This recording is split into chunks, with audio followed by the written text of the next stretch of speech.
Our story begins with a woman named Mary, who works as an agent handling undocumented immigrants.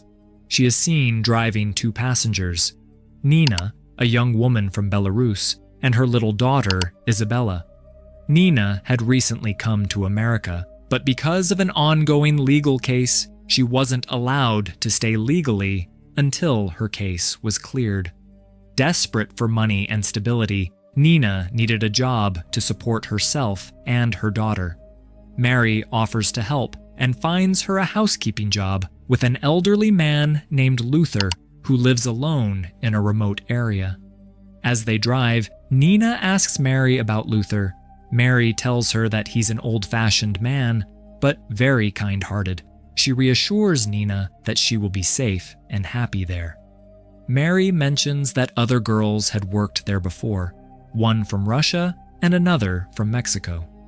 When Nina asks what happened to those girls, Mary casually says they worked for a couple of years, saved money, and moved on to start new lives. Despite these reassurances, Nina feels uneasy deep down. After all, she's in a foreign country, heading to a stranger's home in a deserted region. But she has no choice. Her daughter's future depends on her decisions, and she trusts Mary because Mary has helped her a lot before. While driving, Isabella suddenly asks to use the bathroom. They stop near a forest, and as they wait, an injured man suddenly approaches, speaking in a language they don't understand, seemingly asking for help. Mary, however, quickly urges Nina to get back in the car and drives away without helping him. Nina feels bad and questions Mary's decision. Mary explains harshly, "This is America. You can't trust strangers, especially in isolated places like this. Anything could happen." After about an hour, they arrive at Luther's house, a large, old, slightly eerie home. Mary knocks on the door, and Luther answers happily. It's clear they know each other well. Mary introduces Nina as the new helper. Luther greets her warmly and brings them inside. Seeing Isabella, Luther mentions that none of his past workers had children and says he doesn't usually allow kids to stay. Mary steps in and explains Nina's desperate situation, emphasizing that she has no family and nowhere else to go. Nina promises that Isabella will not cause any trouble. She's a quiet, obedient child. Moved by their plea, Luther agrees to let Nina work and stay. Nina feels relieved. After some time, Mary leaves, and Luther starts showing Nina around the house. Nina notices animal heads mounted on the walls and asks if Luther is a hunter. He proudly confirms and talks about hunting traditions in the town. He explains that they believe in balancing nature by hunting deer. Otherwise, they overpopulate and spread diseases. Nina finds his views strange, but reminds herself that she's in a different culture now. He shows her to her room. Nina feels happy to see it clean and tidy. It won't need much work. On the wall, she notices a portrait and asks if it's his grandfather. Luther corrects her, saying it's his great-great-grandfather, one of the first settlers in the area, who taught them the importance of harvest, a special day when they prepare lavish feasts. Nina, whose English isn't perfect, guesses it might be similar to Thanksgiving. Luther also talks about his community, the old families who still follow ancient customs. That night, Nina checks her phone but realizes there's no Wi-Fi. Later, she finds out there isn't even a phone line in the house. Luther truly lives in the old ways. The first night ends with Nina already feeling a mix of relief and unease.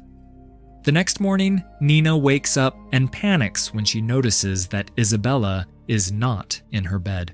She rushes downstairs and finds her daughter happily eating breakfast with Luther. Luther explains that since Nina was tired, he made breakfast himself and fed Isabella because she was hungry.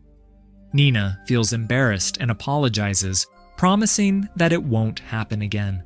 She admits that she has been very stressed lately. While eating, She finds the food delicious and compliments Luther on his cooking. Just then, they hear a strange noise coming from the basement. Luther calmly tells Nina it's just raccoons that sometimes sneak in and warns her never to go down there if she wants to stay safe. He takes the key himself and heads into the basement. After breakfast, Luther shows Nina the area around the house. When she asks why he lives alone, Luther replies that he isn't really alone. His community is always with him, and now Nina and her daughter are part of it too. Still, he doesn't share much about his personal life, staying mysterious. He then takes her to a barn nearby, explaining that he uses it to process and store meat. He strictly tells her never to enter the barn. It's his private workspace. While outside, Isabella finds a small object on the ground. Luther says it doesn't belong to him and that they'll figure out who it belongs to soon. Nina also firmly warns Isabella never to go inside the barn. As evening comes, Luther is shown in the basement cutting a piece of meat, which he then gives Nina to cook. Nina isn't feeling well and keeps coughing, so Luther offers her a special herbal tea made from his family's secret recipe. He promises it will help her recover. Nina enjoys the tea at first, but soon after drinking it, she starts to feel dizzy and weak, so she goes to bed early. This should have been a clear warning for her to avoid the tea in the future. The next day, Nina feels much better. After finishing her chores, she plays hide and seek with Isabella to help her feel happy and safe. That evening, Luther offers her the special herbal tea again. Once more, Nina feels dizzy after drinking it and quickly falls asleep. She starts suspecting something is wrong, but doubts herself because of Luther's kind behavior. The following day, while chopping wood, Luther tells Nina he needs to go to town. Soon after he leaves, Nina sees a man approaching with an iron rod. Frightened, she rushes inside with Isabella, thinking he might be dangerous or need help. When Luther returns, Nina tells him. He acts surprised, but warns her that people in the woods are dangerous and insists she should kill any stranger to protect herself and Isabella. To teach her, Luther takes Nina into the woods and forces her to shoot a young deer. She refuses, and when the deer runs away, Luther gets furious, yelling that in this world you must learn to kill or be killed. Back home, Luther surprises Isabella with a handmade dollhouse, making both mother and daughter happy. Just then, the same stranger appears again, walking toward them. Luther grabs his gun and, without warning, hits Andres on the head, knocking him out. After that, he questions Andres and realizes he's alone and truly stranded. Then Luther apologizes, saying he acted out of caution, and offers to let Andres stay for a day or two until help arrives. He even blames himself for breaking Andres's glasses. Andres just wants to make a phone call, but since there's no phone in the house, he has no choice but to stay.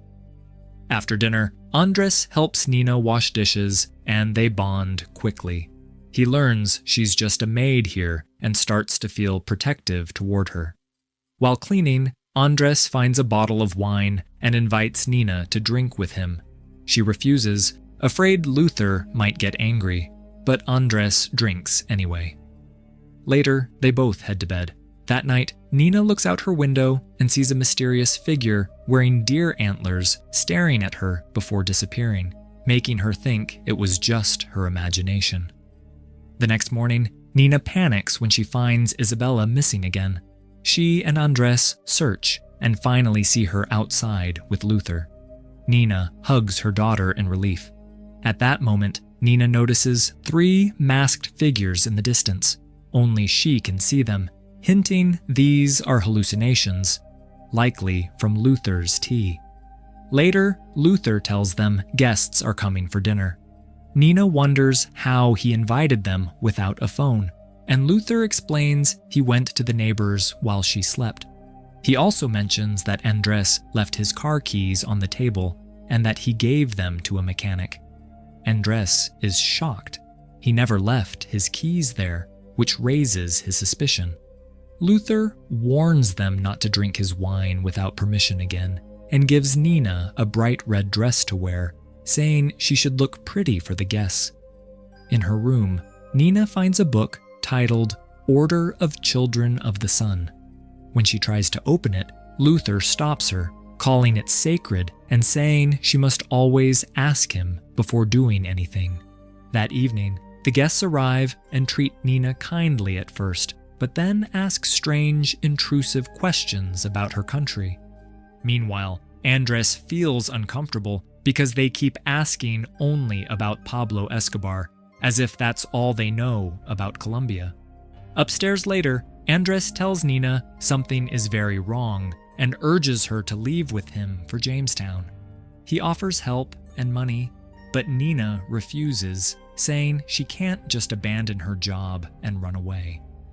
After dinner, Luther tells Andres that his car is finally fixed and invites him to the barn. But as soon as Andres enters, he sees horrifying things inside, remains and signs of past victims. Before he can react, Luther attacks him and knocks him unconscious. The film doesn't show exactly what Luther does to Andres afterward, but a long time passes, and Andres never returns. Nina grows worried when Andres doesn't come back, so she steps outside to look for him. Instead, she spots a masked figure watching her. Just then, Luther appears and calmly tells her that Andres has already left. Nina is shocked he would leave without saying goodbye, but Luther claims Andres was in a hurry. Luther gives Nina the herbal tea again, and this time she fully loses consciousness. We see her lying down while masked cult members perform a strange ritual around her. When she wakes up, she's back in her room. The next day, while cleaning, Nina notices bloodstains on the floor, which makes her even more suspicious.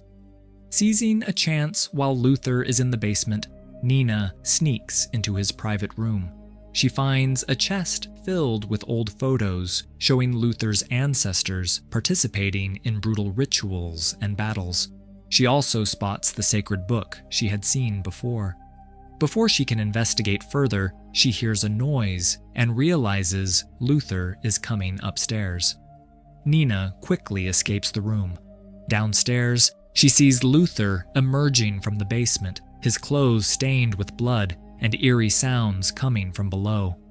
He warns her clearly. She must never enter the basement.